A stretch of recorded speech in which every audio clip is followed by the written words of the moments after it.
What is going on YouTube? This is Wi-Fi Memory here today, bringing you guys some more battles off the VGC ladder. This is mostly me trying to climb the VGC ladder with this Belly Drum Charizard team. In the first battle we're going up against Q. Yeah, I don't even know how to say this guy's name. But he's got that Politoed, Kingdra, Hitmontop, Cinderace, Amoonguss, and Tyranitar. The reason I wanted to show you guys this battle is to show you what I need to do against Rain, which obviously Charizard would struggle against, plus Tyranitar. Tyranitar could be a huge problem to Charizard, so I got ways to handle it. This team is actually not even considered perfect yet. I just came up with the idea just last night to maybe help my Rain matchup just a little bit better by adding a Gastrodon, and hopefully I'll get some videos out there here soon where I'm using a Gastrodon with this team as well. But anyway, this is what I have right now.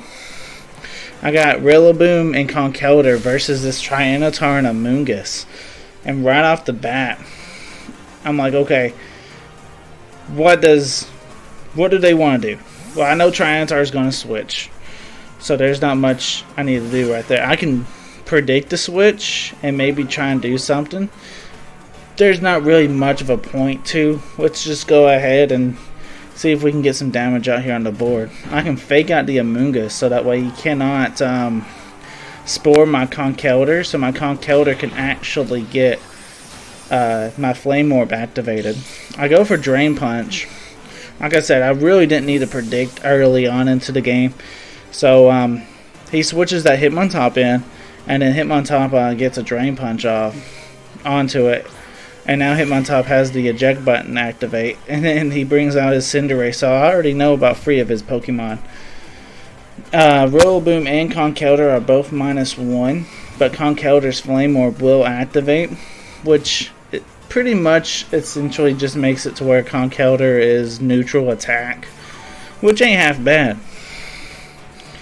You know, Conkeldurr at neutral attack is still super powerful. Everyone's just kind of getting some healing done with this grassy terrain. There's the Flame Orb activated. Right here, I don't want Cinderace to really get any momentum onto my Rillaboom, because I think Rillaboom will be very important later on into the game. So I went ahead and switched Charizard and Togekiss out on the field. Practically, I'm sacking my Charizard here, pretty much knowing that there's a max airstream coming from this Cinderace. I really didn't want to. I didn't really want to sack Charizard, but I think I needed to give me the best advantage in this game. So max airstream will come out, and sadly, it one-hit KOs my Charizard. So I'm not able to really showcase how strong Charizard is in this battle. But just wait till the next battle. You guys will love it. Alright, so Charizard does go down. And, well, I noticed the Cinderace has Life Orb. And that's about as much information as I'm able to get this turn. As the Amoonguss does go for Spore. Which is alright.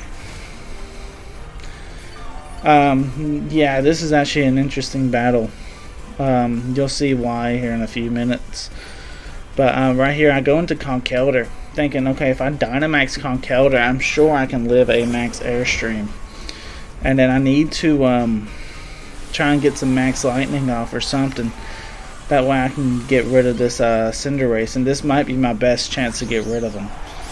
So I'll go ahead and Dynamax Conkeldurr, which with this team, you're looking at about 3 potential Dynamax Pokemon. Charizard's your main one, then you got Rillaboom, but then Conkeldurr is a really nice third option. Conkeldurr with those max knuckles really powering up your Rillaboom if he's out there on the field right beside him. But in this case, we're able to take a max airstream from a Cinderace if we Dynamax, right?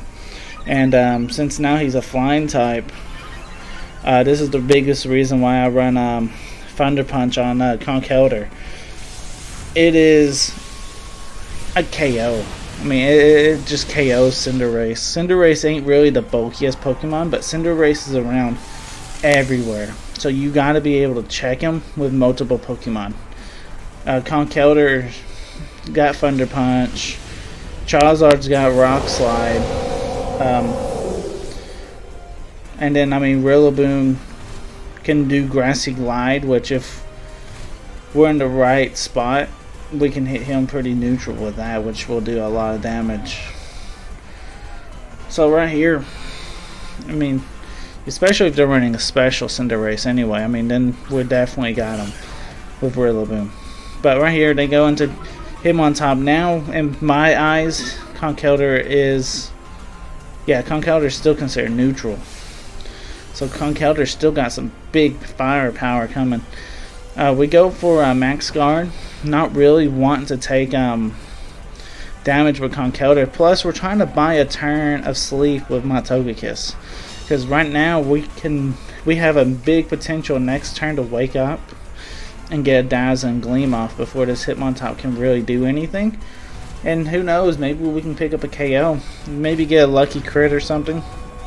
This Togekiss is not the Super Luck Togekiss. It is Serene Grace. It needs to be Super Luck because with Dazzle and Gleam, I don't get nothing out of Serene Grace anyway. I don't run Air Slash on this, so I just need a... I like this EV spread a lot. So that's kind of why I have it the way it is. But I could probably get me a... I do have a Super Luck Togekiss. I just need to re-EV it. But right here, Amoonguss goes for another Spore. So Togekiss is going right back to sleep. And so Togekiss doesn't do much. Dazzling Gleam and then right back to sleep. And you might be asking, well, how is he going to sleep if there's electric terrain? Well, with Togekiss, it's part flying type, so he's actually not considered in terrain when Amoonguss can go for Spore and put him asleep. And that's how that stuff works. Right here, though, Rillaboom just goes ahead and finishes off the Hitmontop. And Amoonguss actually goes for Pollen Puff. I guess trying to heal up his Hitmontop, but it's a little too late as he's already gone. And I mean, his best play probably was to Pollen Puff into my Rillaboom, but later on in the battle, you'll see that it doesn't even do that much damage. Right here, he brings out his Tyranitar. And Amoonguss will go for Rage Powder. And that's all fine and dandy. We'll go for Grassy Glide. And we'll go ahead and hit that Tyranitar. Now you're asking yourself, wait, why didn't you hit the Amoonguss? He went for Rage Powder. Grass attacks, or grass Pokemon, I think, are not affected by powder moves whatsoever. So even though he went for Rage Powder, and that's supposed to be a redirection move, it fails. And that's little things that you gotta keep in mind. Same thing with Electric Terrain, and then the Rage Powder. If you got a grass Pokemon on the field, that's why I don't like Rage Powder as much as Follow Me. Because if you had a Follow Me user, I feel like it's better than Amoonguss. Like, Amoonguss is so situational in my opinion. A lot of people here lately like him, but I just think he's a worse version of Togekiss. He's not... I don't think you get as much offense out of him. Like, right here's a Pollen Puff. And I mean, if that was a Togekiss, you could have went for an Air Slash or something and probably had a decent chance to get a KO. But with Amoonguss, Pollen Puff it's not quite very offensive. But hey, I'm not knocking on Amoonguss. Amoonguss is a very good Pokemon. It's just, for my preferences, I just prefer Togekiss or Indeedee over it. But anyway, we're going to finish this game off. Helping Hand, Grassy Glide. If you guys did enjoy, stay tuned till battle number 2, because that's when things get interesting.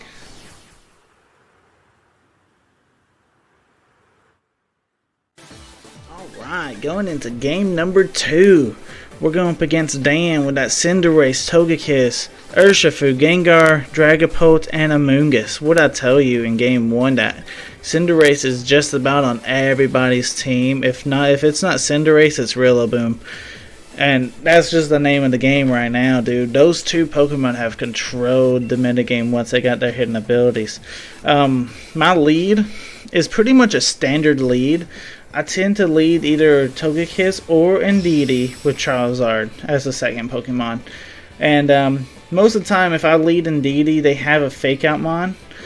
And I want to try and prevent them from getting Fake Out off. And most of the other time, I lead Togekiss. And I mean, sometimes I just feel like leading Indeedee over Togekiss or whatever.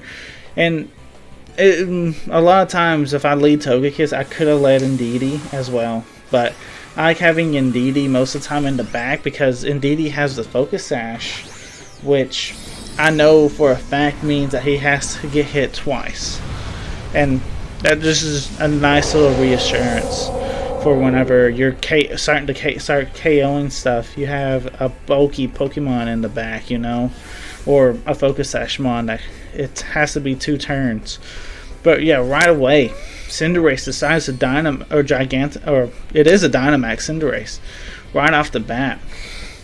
And I go for Follow Me with my Togekiss. He goes for Follow Me with his. It doesn't really matter that he goes for Follow Me. I'm actually happy that they go for Follow Me because a lot of people, they don't expect Belly Drum Charizard. And you guys gotta start at least respecting it because this thing is a threat. Now, this Togekiss ain't doing nothing because when I go for my Belly Drum, I get my attack boost now, and well, Togekiss, that Togekiss on the other side's like, well, I did nothing this turn. There's no value with your Follow Me. You know, you probably could have went for Yawn or anything, and that would have been pretty problematic. It would have at least done a little something, you know. But anyway, I went ahead and Gigantamaxed my Charizard. And this is a +6 Charizard. This is a crazy Charizard. Keep in mind, Togekiss is still alive. Togekiss can go straight for a Follow Me. And, well, it will take the Cinderace's attack. He goes for Helping Hand with his Togekiss. That Togekiss, I mean, does he really need help to do that much damage? 84 damage when he knocked me down to 20 when I was at full health? No, he really didn't have to. I think if he had Yawn, that would have been the better play in trying to Yawn my Charizard. But he doesn't. And my Charizard is packing that Rock Slide, which turns into Max Rockfall. And since Cinderace is a flying type at the moment, we get to KO Cinderace. His best bet of surviving is if he went for Max Steel Spike instead. And more than likely, most Cinderaces have that move. So I don't know what my opponent's thinking, but he went trying to get some speed. This Togekiss is definitely the fastest thing on the field, but so far Togekiss has had 2 turns where he really ain't done nothing. I'm not really feeling threatened by the Togekiss by any means. So, I don't know. My opponent goes into their Amoonguss, though. I go into my Indeedee. And, well, this is somewhat familiar of the last battle, where last battle Togekiss just could not keep his eyes open. Well, and this is the same for Indeedee in this battle. This Togekiss on my opponent's side goes for Follow Me. Finally getting some value out of him, right? I go for Follow Me on my side. And then I'm going to go for Max Wildfire. And I'm going to one-shot that Togekiss. I think I was actually trying to go into the Amoonguss. But I'm okay with going into this Togekiss as well. Trying to get a KO. It's all good for me. The Amoonguss does go for Spore. And, I mean, I'm feeling okay. At least in this scenario. I don't know who he necessarily has in the back. But, I mean, I feel like Charizard can pretty much outspeed whatever he has. Charizard's a pretty fast boy. This is a jolly Charizard with max speed. No reason to really invest in bulk with as much support as this Charizard has. It's just nice to have that max speed, max attack, and he really does outspeed a lot. Max Wildfire does come off now onto the Amoonguss, and we just one-shot it. I looked in the back of my team and I was like, I got Rillaboom, and I was checking too to see if this was the water version Urshifu, because I had a choice of either knocking out the Urshifu or the Amoonguss, and I was like, well, the Amoonguss with what I have in the back is more threatening.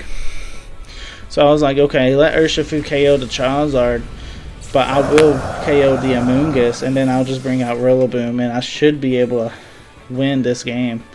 And the only way his Urshifu would have KO'd my Charizard is if he was the water form.